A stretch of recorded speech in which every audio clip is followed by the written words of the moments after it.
चीन की दादागिरी सिर्फ लद्दाख बॉर्डर पर ही सीमित नहीं है। चीन अपने दूसरे पड़ोसियों और इलाकों पर भी जबरन कब्जा करने की कोशिश में लगा रहता है, जिसके सबसे बड़े उदाहरणों से एक है हांगकांग।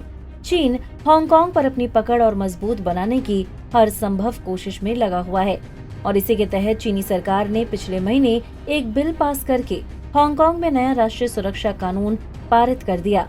इस नए कानून के बाद से अब चीनी सरकार के हाथ में हांगकांग में इच्छानुसार कानूनी बदलाव लाने की क्षमता आ गई है। हांगकांग की आजादी पर चीन के इस दखल का पूरी दुनिया लगातार विरोध हो रहा है। ऑस्ट्रेलिया, अमेरिका, ब्रिटेन और कनाडा में चीन के नए कानून की आलोचना की है। वहीं जापान ने भी फ्री और खुले हांगकांग का समर्थन किया। ऐसे में अब तक चुप्पी साधे भारत ने भी अब इस पूरे मसले पर अपनी प्रतिक्रिया सामने रखी है।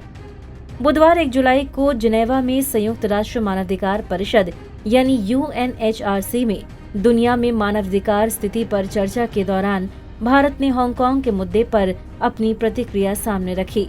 संयुक्त राष्ट्र में भारत के स्थायी प्रतिनिधि राजीव चंदर ने कहा, हांगकांग में भारी संख्या में प्रवासी भारतीय रहते हैं जो हांगकांग को अपना घर मानते हैं। भारतीय समुदाय के हित को देखते हुए हम हालिया घटनाक्रमों पर कड़ी नजर रखे हुए हैं। हम हाल की इन घटनाओं पर चिंता जताने वाले कई बयान सुन चुके हैं। हमें उम्मीद है कि संबंधित पक्ष इन बातों का ध्यान रखेंगे और इसका उचित, गंभीर और निष्पक्ष समाधान करेंगे। एक रिपोर्ट के मुताबिक हांगकांग में 38,000 से ज्यादा भारतीय नागरिक रहते हैं। खासतौर पर मकाऊ क्षेत्र में प्रवासी भारतीय नागरिकों की काफी संख्या ज्यादा है।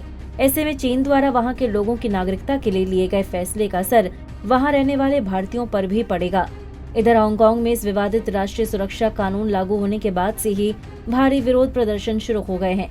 लगातार हिंसक झड़पें हो रही हैं, तनावपूर्ण स्थिति बनी हुई है। ऐसे में चीनी पुलिस ने 300 से ज्यादा लोगों को गिरफ्तार कर लिया है।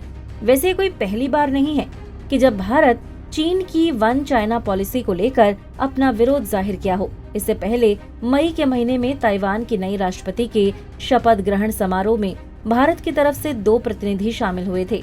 यही नहीं, प्रसार भारती ने भी पिछले दिनों रेडियो तिब्बत का प्रसारण शुरू कर दिया है और अब हांगकांग के मुद्दे पर भी भारत ने अपनी प्रतिक्रिया दे दी है। दरअसल चीन वन चाइना पॉलिसी के तहत ताइवान और तिब्बत को अपना हिस्सा मानता है और भारत पहले चीन की भावनाओं को देखते हुए उसकी इस पॉलिसी का लिहाज करता था। लेकिन चीन के बदलते तेवर के साथ अब भारत ने भी अपनी नीतियों में बदलाव लाना शुरू कर दिया है। हमसे जुड़े रहने के लिए हमारे YouTube चैनल को सब्सक्राइब करें और नई वीडियो की नोटिफिकेशन के लिए बेल आइकॉन को दबाएं। अगर आप ये वीडियो Facebook पर देख रहे हैं तो लाइक जरूर करें और ज्यादा से ज्यादा शेयर करें। धन्यवाद।